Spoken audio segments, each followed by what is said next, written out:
are actively working with citizen developers and checking that those companies that embrace citizen development have noticed about a 33% of increase in their innovation score. I can tell you as an example that at Boston Scientific, we have citizen development projects that are key to initiatives that go up to $24 million in cost savings. And our best-in-class examples, which are solutions built entirely by Boston Scientific teams, showcases how using the Power Platform to the full of its capabilities, we have been able to create strong processes and very user-friendly tools that support these processes. And at the end of the day, convert those $24 million into tangible value to improve our patients' lives and to meet our corporate vision. And in our case, helping to meet that corporate vision is the business value that we assign to the Power Platform. In every company, it may be different, and that's why our first advice will be make sure that you understand what's the alignment of the Power Platform business value with your organizational objectives. And after you already identify them, make them match, as we did it. Noticing a lower incident response time by our master control support team after the implementation of a Power Platform solution that helps them resolve those issues faster by automating their approvals chain, or by noticing higher compliance improvements after implementing a Power Platform solution that identifies the sensitivity labels used in our company communications. And of course, noticing error and risk reductions as one of our latest solutions, which automates the report, the assessment, and the assignment of hazard reports. So as you can notice, the Power Platform and the implementation of solutions has been of great value to meet some of our organization KPIs. And now, before moving into how to measure that business value, I would like to open a small section for questions. The idea is that you're able to make questions about the contents that you just saw before we move in the next section. And if your question is part of the content that we'll have next, then we may skip it just to save a little bit of time. So opening the space for questions. Scott, do you have something there? I think we're good for now. Appreciate the pause though for questions. I'll keep you posted as we go here. Oh, okay, great. So I would like to start with a quote from a British mathematician that once said, "What is not defined cannot be measured, and what is not measured cannot be improved." I think that this can be applied to a lot of different contexts. And we also believe that the base of measuring business value is defining your current state and using different methods and techniques to measure the value before and after you implement a Power Platform solution. Now, the million-dollar question will be, what do I have to look for? And the answer is that there are 4 core business value drivers that you can use as a reference, which groups within them measures that can help you estimate the impact of those. So those core business value drivers are performance improvements, that includes time and cost savings, error reductions, and productivity improvements. Second, direct or indirect cost savings, that also includes the previous measures. Third is risk mitigation, that contains risk reduction, compliance improvement, and incident response time. And finally, business transformation, that includes efficiency improvement, revenue increase, employee productivity, total cost of ownership, and employee satisfaction, as for example. These all can also lead to complementary value drivers, such as brand reputation, time to market, innovation, and competitive advantage. So the baseline for measuring business value in Power Platform is having discussions with your business users, asking targeted questions, and actively listen to their responses. This is what will allow you to gain valuable insight into what drives behavior, how challenges are faced, and how the Power Platform can really solve a problem. So let's begin by checking what kind of targeted questions you should ask by assessing every core business value driver and sharing with you how you can track the measures recommended for those. The first one is performance improvements and direct or indirect cost savings. So, of course, the objective here is to measure the improvements that Power Platform solutions have on existing processes. In these drivers, you can track as, for example, productivity improvements. The idea, of course, is to focus on the output of the process that you were able to automate and start by comparing what was achieved before and after the implementation, such as the number of completed tasks or the amount of work completed in a certain period. Now, Questions that you can ask yourself or your business users to get to those answers are, as for example, what was the average time it took to complete this process before automation?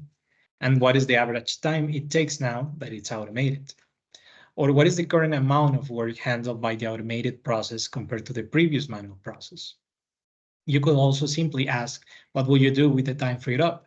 And while that will give you kind of a more qualitative response, it's still valuable to understand what the areas of impact are of the improvement. You can also track time and cost savings, which objective is to measure operational efficiency. The key here is to compare the time taken to complete a task before and after your solution implementation. Now, of course, if we're speaking about saving this, we also include all the associated costs such as materials, equipment, and many more. You can track those savings in terms of hours saved per week or per month, or even by cost savings per task. It will all depend on your organization's preferred way to do it. In Boston Scientific, as for example, we have what we call a VIP system, which stands for Value Improvement Savings, if I'm not mistaken.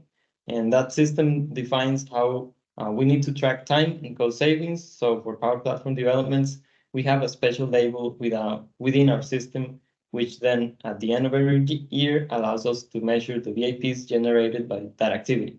This is definitely key for the conversation that we have at a management level on regards of the impact generated by the Power Platform. And sometimes that we definitely recommend to have. Now, moving on with error reductions, your measure will be the error rate, right? The idea of implementing solutions and automating processes is also to minimize errors. So our suggestion will be to track the numbers of errors before and after you implement the solution, and take a look at how the variability of the data looks.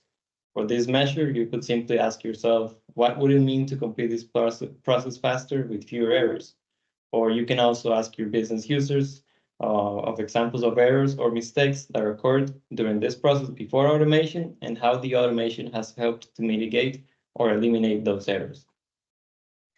Thank you. Now let's talk about another core business value driver, which is risk mitigation.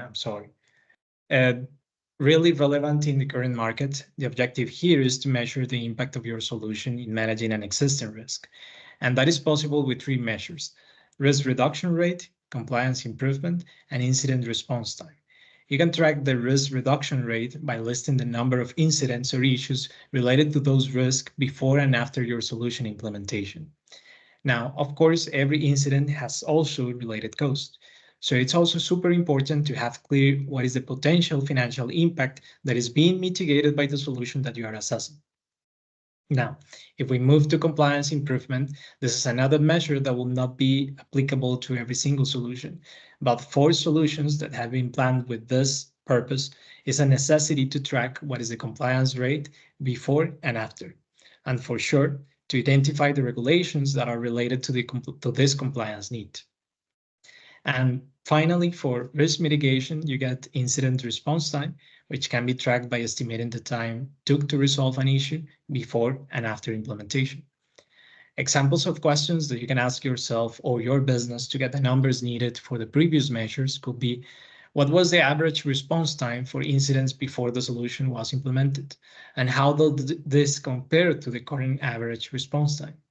Or how has the solutions helped to increase the security and compliance measures for the process or the function it supports? And of course, how has the solution helped to reduce the likelihood of errors or mistakes occurring in the process or the function that it supports? Now, if we move to the fourth core business value driver, which is business transformation, which will kind of depend on what business transformation actually means for your company. I think we have seen multiple definitions in the past, and for sure it will also depend on what are the objectives and the goals of the specific business transformation effort that you want to measure. But even considering that this will depend on the scenario, we may say that there are at least 5 measures that you could consider. The first one is efficiency improvement, which can be tracked comparing the time taken to complete a task after and before implementation. You can also measure the revenue increase, of course, by tracking the variability before and after implementation. Employee productivity, which can be tracked by comparing the time taken to complete a task, or also some qualitative attributes of the output achieved. One of the first projects I remember that Felipe and I had was called the GI Hub, built for the Learning and Development Business Unit at McKinsey about 4 years ago, and it's still in use, according to my understanding. That solution was built to support the onboarding process of a BGM function, and it later was expanded to also consider the training phase of those new hires. I can tell you that more than 200 new hires used it, and that after its implementation, the rate of new hires that were attended by a specific learning specialist was rated from 1 to 3 to 1 to 2 to 3 to 4. So it's an important increase in their productivity rate thanks to the support of the system built in the Power Platform. Now, the last two measures for business transformation that we would like to measure are employee productivity and total cost of ownership.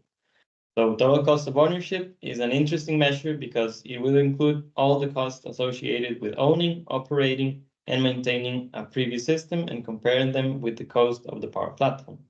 And with all honesty, I gotta say that at Boston Scientific, I have seen multiple cases where the buy versus build assessment is applied, and teams end up deciding on going after creating their own solutions instead of buying external software, not just because of the cost, but also because they are the ones who know the specifics of their needs and the level of customizations that they get thanks to the capabilities of the Power Platform. And this is really hard to compare with external software, to be honest. And moving forward with employee satisfaction is also very important. And of course, it can be tracked with the use of surveys that could contain targeted questions that can understand the satisfaction after a process is implemented. So for example, some of these questions can be, has the team been able to meet deadlines more consistently since the solution was implemented? Or how much has the time to complete a particular task or process has been reduced since implementing the solution? You can also dig a little deeper and ask about the extra tasks or responsibilities that they might have been able to take after implementing the solution.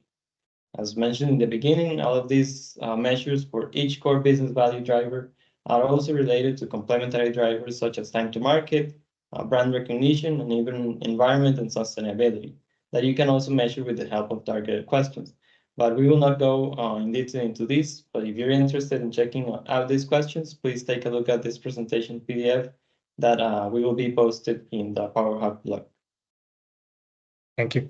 So now, just before we allow some space for questions, again, I would like to reinforce that the principal objective of tracking measures and then measuring value drivers is to understand what is the potential impact before the implementation, and after the implementation, keeping a track at a bigger scale of what is the impact that solutions have in your company.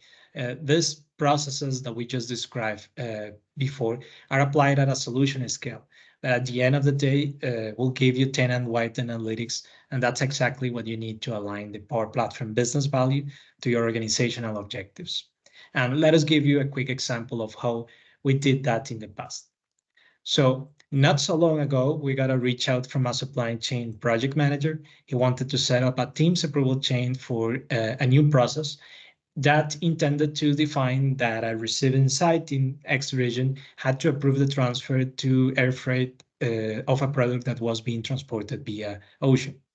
So you may say it's a straightforward request. They already got a system where the data is being stored. They just needed that extra approval, right?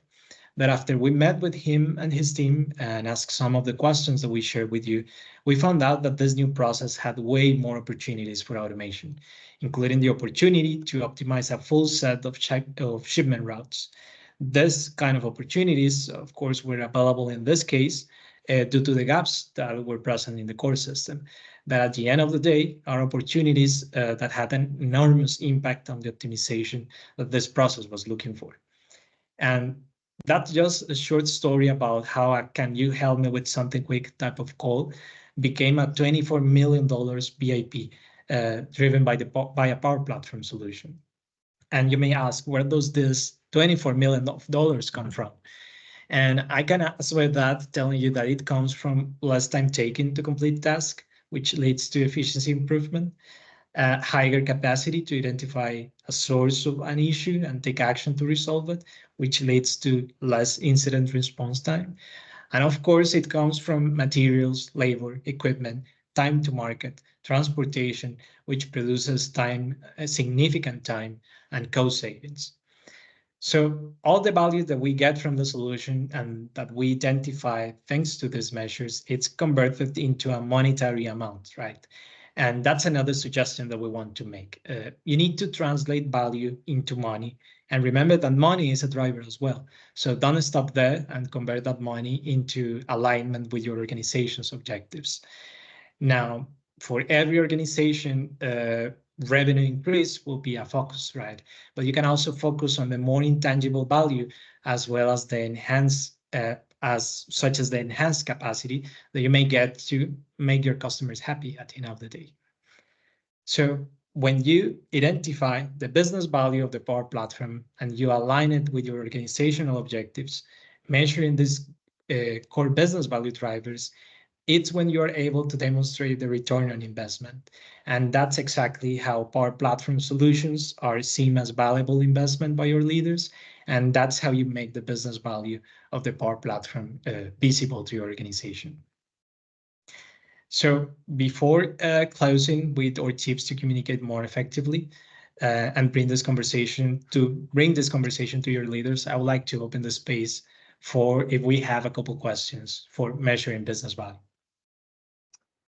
We do. Thank you, guys. So the first question, how did you secure leadership buy-in to Power Platform as an automation solution before you had maybe metrics and KPIs to back it up? That's a good question. I have to say that when we went into Boston Scientific, they were assessing all their platforms as well. I think that the experience that we had in the past using Power Platform in other organizations as well help us to influence that decision-making process. And our strategy was once again showing what's the business value of the Power Platform, how easy it is to integrate with the rest of the Microsoft ecosystem. And pretty much if you also want to promote citizen development, everyone knows about Excel, everyone knows how to work with Word, PowerPoint, to-dos, etc., Teams. So, it's kind of within the same environment, and it's easier for people to get used to. Kind of the same fluent design. People find the functions, buttons, etc., in kind of the similar places. So it's also about the receptiveness of the people, right? What people feels more familiar working with. Sure, certainly. Yeah, some of the commonality among the interfaces of all the Microsoft products can definitely kind of be the rising tide that lifts all boats. Next one here, is business value required by Boston Scientific for all of your IT projects, or was that specifically kind of Power Platform focused need? Specifically, the citizen development program that the company has is not just focused on Power Platform, but also in the rest of the low-code and no-code environment. Nonetheless, for every single solution that comes from citizen development, there's a requirement to fill out a quick assessment that pretty much checks if the credentials that the citizen developer has matches the level of complexity of what they want to work with, right? Citizen development Power Platform has two ways, from my perspective, to see it, right? Taking the opportunity to optimize company operations and mitigating the risk of shadow IT that we have mentioned in previous presentations. So in this specific case, that assessment is pretty quick to take. And the idea is that we have some minimum required information to know that what they are doing is secure, but at the same time that they are receiving the right level of support required to work on it. So it's a quick assessment, as I said. And when I did mention that what we try to do is make sure that the level of complexity of the proposal matches their credentials, it's because we also have within that corporate citizen development program a part of the project that is focused on training citizen developers, right? So they got certain courses and learning modules that they need to take to be on Tier 1. Tier 1 is the easiest tier to be in. You just have a couple of requirements, so you can start working on it. Nonetheless, to get to the 2 and the 3, you need to take more courses and learning modules. And those courses and learning modules, again, it's how to work with Power Platform responsibly, and also how to recognize some of the corporate company politics as management of core systems, quality systems data, confidentiality, etc. So we gave them what they need to know in order to work responsibly. Excellent. And then one last one from me. Do you guys have any strategy for socializing the wins or the successes or the high ROI cases beyond it just sitting in a report somewhere that somebody utilizes? Is there any kind of a bigger picture win wires or things of that nature when somebody manages to tackle a big hairy problem or realize a bunch of ROI? Yeah, definitely. Well, that's kind of a network in Boston Scientific, and that was the original idea of the Citizen Development Program. This is a program that is corporate-wide managed, but there are citizen development local hubs in every single region, and we cascade down that information to them. So general tenant-wide analytics, they get the specific analytics of the regions, so they can be aware of how the use of the platform is being done where they work. And for specific success stories, big wins, we have forums as Champion of the Week. I think we have another one that's just called Success Stories, if I'm not mistaken. And these are published into newsletters that go out, I think it's every 2 weeks, and are posted into a communication site that we have called the Power Platform Hub. So yeah, I think that it's definitely really important to give visibility to the business units that are using the Power Platform and getting great value out of it. Awesome. And we got one more late breaking here. What is the trigger that causes a citizen to have to complete the assessment in the Power Platform? Is that the minute they create a flow or an app, or are they actually filling out that assessment before they're even in the UI to create something? Yeah, the trigger is when they create an app or flow. It's an automation that sends them the email, and there's an additional automation that makes any reinforcement. So if they don't fill out the form, their app will be in quarantine until they do. Yeah. Awesome. That's all we had for questions. Let's hear the top 5 tips. Looking forward to it. Thank you.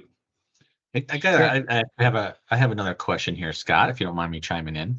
Oh, sure, Randall. Yeah, please. Yeah. So, guys, as far as the tools you're using to understand or measure the value, can you describe or give us some description of what you're using to do that? Is that something that you created? Is it part of the COE? Is it custom application? What does that look like? Sure. So what we did was develop a formula, let's say, that considers certain values as criticality, urgency, the app complexity, and how broad is the audience that will be using it. And this is the exact information that we are looking for every single citizen developer to input into that form. So that form automatically assigns a score based on those on the input of the citizen developers, and based on that, the score is the level of complexity that will be assigned, let's say, to the citizen development proposal. So that's what is going to be compared with the level of expertise that the citizen developer has. Now that process is done in a custom app that we built. It's a Canvas app. It's called Affinity. It's a big platform, contains Power Platform Hub, which is kind of our wiki for Power Platform. So people can go there and find all kind of information about environments, connectors, DLPs, etc. Is not kind of repetitive with what you can find in Microsoft Learn, because of course every company has a different approach to Power Platform, right? So what the Power Platform Hub does is to let people know what is available and what is not, why is not. And if someone, for example, needs to work with Power Pages, which is not enabled in Boston Scientific, they can also fill out a petition for it to be available. So we consider the interest of the people in these platforms to bring these conversations into our management as well. This also helps a lot. But as I said, it's a custom app, it's a Canvas app, and is shared with the whole organization. It was built by Felipe and myself, and it contains the Power Platform Hub. It contains the training center where they can find the trainings, and a development center as well. So what we did was creating some components within that custom app that every citizen developer, not just so they just not have to go into the tool to submit the form and check if they are okay or not to work in a project, but they can also get within that platform the opportunity to track the requirements of the requests they're working on. They can also track their timeline and get a vision of that in a Gantt chart. And they can add other team members as well, because it's important to recognize that citizen developers most of the time don't work alone. So within this platform, they can add a team member, and that project will be shared with that other team member. So what this platform does is to help us, the administrators, to track VIPs, hours spent in projects, what's the impact of the project, what's the business value of it, and all of this also let us know what's the level of support that they require. Awesome. I love using Power Platform to measure the value of Power Platform. That's great. I do have another question though. So the timing in which you decided to start measuring value, was that something you did right up front when you decided to take on Power Platform, or was it something you grew into to say, hey, we need to start doing this in order to maybe broaden how we're using Power Platform, or just give us some insight there in terms of at what point did you decide to take on kind of a business value assessments within your organization? Yeah, I think that as everyone that has worked with the Power Platform before, the Power Platform has been evolving as us as professionals. So definitely it was not in our radar at the beginning. We started doing it when we saw that management members really needed to see the numbers, really needed to see what was exactly the Power Platform was being used for. And that's when we decided that to justify the investment in the Power Platform, we needed to keep a track on business value.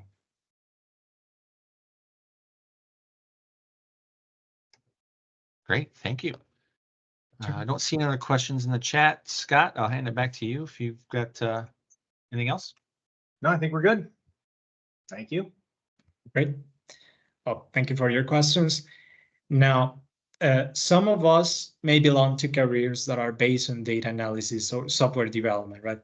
And most of the time, we have a great capacity to get to conclusions through factual information. We tend to be pretty pragmatic. And if it has a tail and barks, of course, it's a dog. There's no point in discussing that, right? That's kind of our way of thinking. But sometimes, and just sometimes, you get into this important conversation with a high-level stakeholder, and they can hear that it barks, but they won't believe that it's a dog, right? And we've been through that frustrating feeling before, as I was just mentioning, but because there are people that, these are also people that most of the time are really busy, and well, you open your suitcase and get those pragmatic facts of your argument, you already lost them. That's why we thought they could be of value to share with you what has worked in the past for us to get into these conversations and avoid losing hope in your management. So starting with our first recommendation, we suggest you to use top-down communication. So going back to what I was saying, most of the time we follow the process on the left. We do our analysis, start with the facts, and get some findings out of it, and use those findings to get to some conclusions. The problem, again, is that time is really limited in these scenarios, and you won't catch any high-level members' attention starting with the data that they are probably not familiar with or may not know what it means. So what we suggest you to do is to begin structuring your proposition and conversation, focusing on the management or organizational objectives, and show how those management objectives relate to your project or proposition objectives. Then if you got the opportunity, mention the key drivers of your proposal, your potential hypotheses, and the key questions that you got from your data and that you're trying to resolve through those hypotheses. So in simple words, Start with what they care the most, the bigger picture, and finish, if possible, with the details. And a quick tip here, of course, before you meet, something good to do is to try to prove yourself that you're wrong. Try to break your own hypothesis before you get to them, because that's exactly what they will try to do. And I always like to say that you can never ensure to be the smartest or the wisest in the room, but you can always try to be the more prepared. That's right. And our second recommendation will be show them what will happen if they don't do nothing, right? Now we all have heard the phrase, unless something is on fire, management won't do anything about it. And I have got to say that it is certainly true in a lot of circumstances, but we have found out that if you focus your conversation on showing them what will happen if they don't do anything about it, you will get slightly better chances of catching their attention. So come prepared with a one-pager, preferably, that can clearly show what's the opportunity and what is also the risk. In the case of adopting or investing in the Power Platform, the better strategy is to invert the core business value drivers that we showed you. So mention as, for example, the loss of competitive advantage, the consequences of not supporting bottom-up innovation, or the lost opportunities to have produced a positive impact due to lack of resources. And our third and last recommendation is look for strategic allies and stakeholders who can share the proposal with you.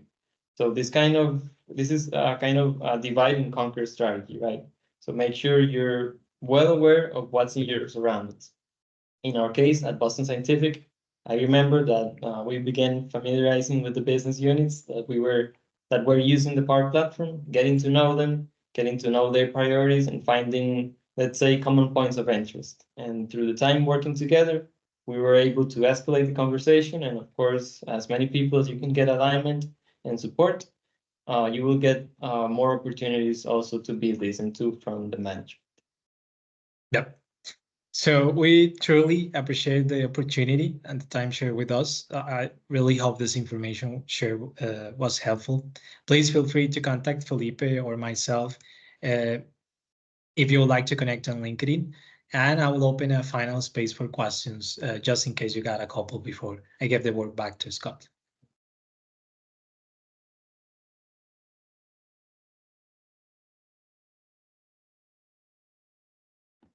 Not seeing any other questions come through, Randall. No, I've got no other questions. I like the unless it's on fire comment. That was funny and very applicable, I think, to a lot of us. So appreciate that feedback and how you go through your decision making. All righty.